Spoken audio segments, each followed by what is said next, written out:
Hi everyone, my name is Leah and welcome to another video. I like doing unique things in cool places and I think it'd be really cool if you came along with me. So hit that subscribe button down below and let's get into the video. So for today's video and for the next 4 weeks, I really want to focus on doing Christmas content in Toronto. I don't know exactly what to call this series. Christmas in Toronto? Toronto-mess?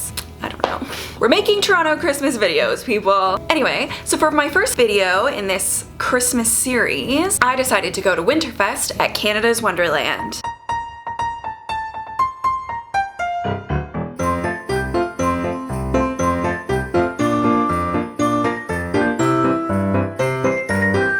Who are they? That was random, just kind of running into Jack Frost, just strolling down Main Street. Typically, Wonderland closes at Halloween and doesn't reopen until the following May, but this year they decided to open up the park for the last few weekends at the end of November and December leading up to Christmas in order to celebrate the holiday season. Now, I heard about this a few weeks ago and I decided, why not check it out? Tell you what I really loved about it, tell you what I really hated about it, and give you my final thoughts afterwards. So let's begin with the highlights.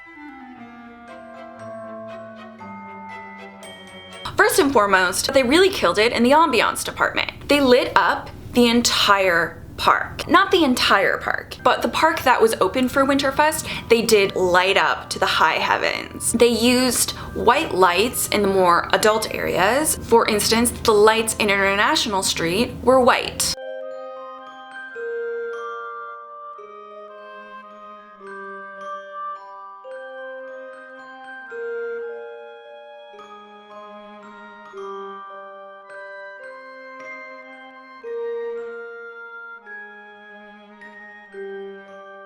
And then much more colorful lighting in the kids areas. Candy Cane Lane was white and red.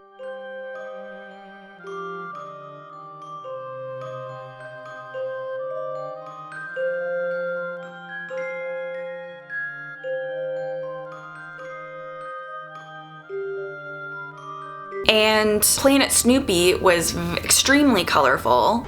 Okay, we got Candy Cane Lane. And then we got Snoopy's Christmas.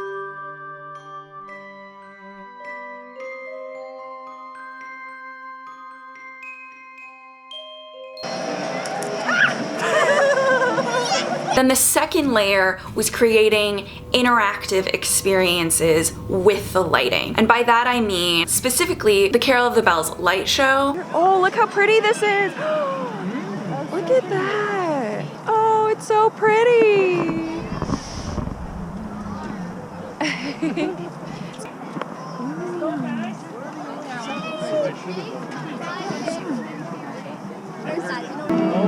Oh, it's like dancing. It's time for music. You can only hear. Let's go back in. The speaker's broken on the other side. Yeah. There should be music on the other side. Oh my god.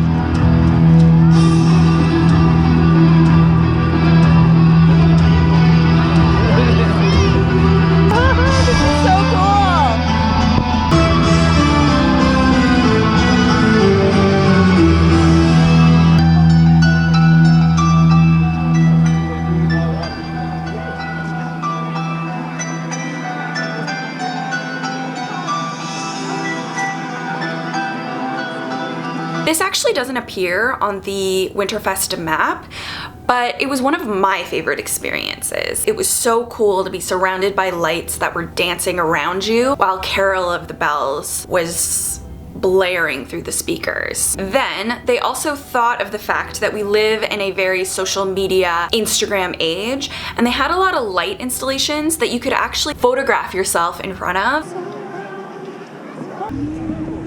Oh, I think that's like Jack Frost's throne.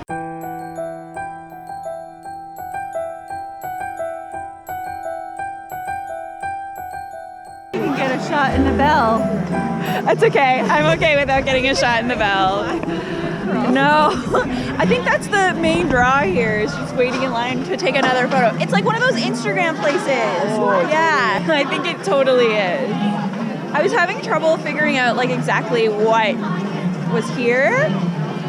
Wondering if this is just one large photo shoot. The third layer on top of that was the fact that they had all these characters walking around and interacting with you as you were walking through the park.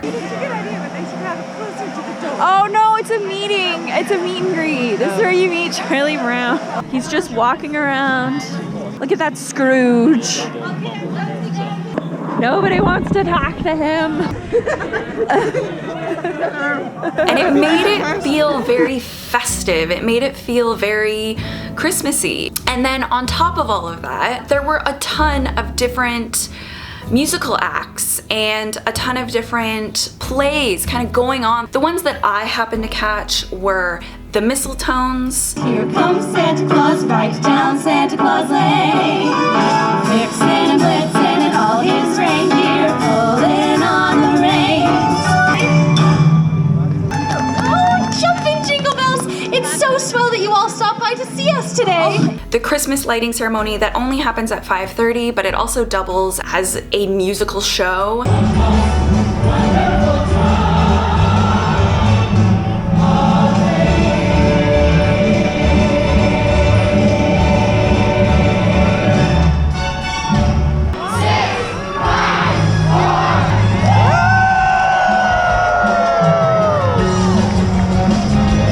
The Cool Yule Christmas happening in Medieval Fair.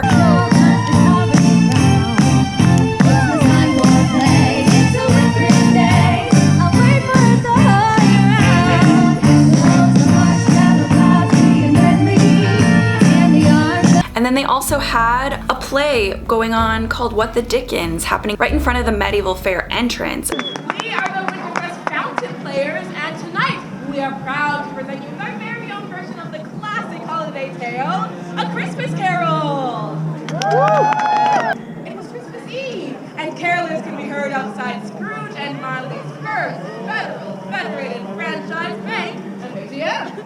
Deck the halls with boughs of holly, fa la la la la la la la la. 'Tis the season to be jolly, fa la la la la la la la.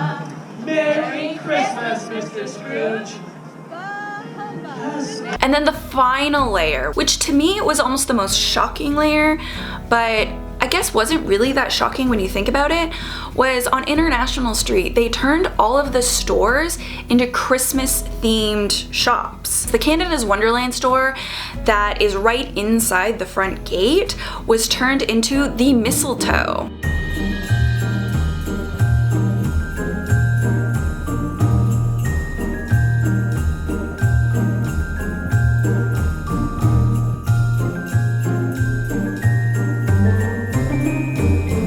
The sweet shop was turned into Sugar Plum Sweets.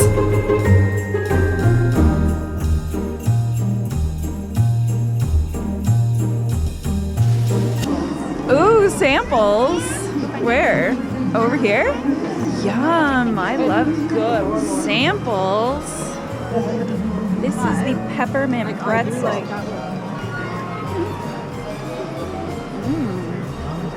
I like the salt with the mint. It's so good. That's really good. Next we have peppermint pop sensation.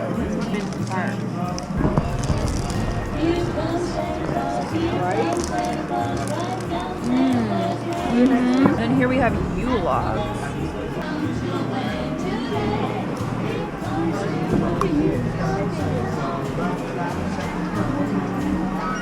Like a chocolate covered pretzel. It's pretty good. My favorite was definitely the like the peppermint pretzel thing. That one was this one.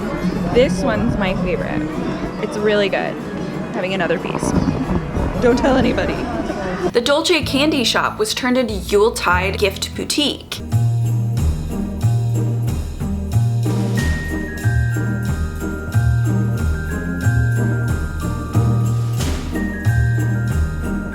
All of this just created an overall ambiance of Christmas spirit, feeling like you really were transported to the North Pole, and it was all very immersive.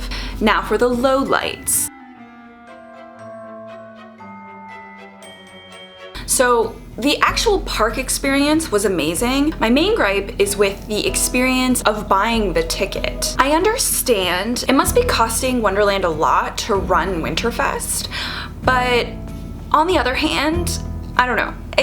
Let's get into it. Now, if you were to buy a ticket at the gate, the price is $35. But if you buy it online, the price is $24.99. The actual process of checking out is frustrating. They are constantly trying to get you to add things onto your purchase. For instance, they prompt you if you are interested in buying the Gold Pass. The Gold Pass is a season's pass for both the 2019 and the 2020 season. You'd be getting a season's pass to Winterfest plus the 2020 season, but I don't know. That seems frustrating. And then when you try to skip by it, they almost try to make it look like you have to buy this thing. There is a big green button, and then right underneath that green button is in white, little white writing like, no, I'm good, proceed to checkout. Then after you click that, they then send you to add-ons for your ticket. They kept pushing that mug on me at checkout, and I was like, please leave me alone. They prompt you for two things. One is the refillable hot chocolate mug for $12.99, and the second is for skating, which is $10. First and foremost, I wish there was an option where they could waive the $10 fee if you brought your own skates. The $10 price is really for the helmet and skate rentals, so it would have been nice to have an option where we could have still gone figure skating without having to pay to go figure skating. Now with the hot chocolate mug, my main issue is that it's $12.99 for a plastic mug, which first and foremost, I would never use again outside of this park. But let's consider it's $12.99 for the mug. You want to get as much out of that mug as you possibly can. So for me personally, in order to make it worth the $12.99 price, I would want to refill the mug 3 to 4 times, and given there's quite a few refillable stations throughout the open park. But my issue is when we went to Winterfest, every single one of those stations, the line was massive, and you would be at least waiting 15-20 minutes to refill your mug. Now, the park is only open from 3 to 9. If I was to do that 3 or 4 times, that's almost an hour of waiting in line for refillable hot chocolate. Do I really want to be spending an hour of my time at the park just waiting to refill my hot chocolate? No. No, I do not. So in theory, I think it's really great. I just think execution-wise, it wasn't the best. Then after prompting you if you want to add on the skating or the hot chocolate, they then prompt you again, do you want to buy the cookie decorating with Mrs. Claus for $20? All I wanted was my ticket. I don't want all these other things. And I know from a marketing standpoint, prompting people definitely gets them to buy more, but for me personally, I found it really frustrating that I couldn't just buy my ticket,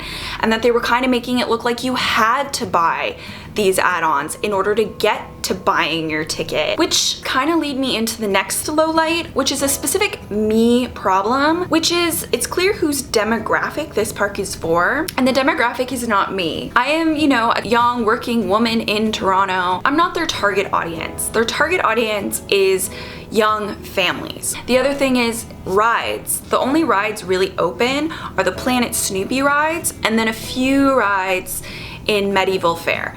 But all the big roller coasters, all the big exciting rides you think of when you think of Wonderland, they are not open. There was less for my demographic to do. I did definitely enjoy walking throughout the park, but yeah, it was a little, I mean, we did end up doing one ride in Snoopyville. We haven't actually done any rides yet. So we're about to enter the Candy Castle. It doesn't look like there's a line.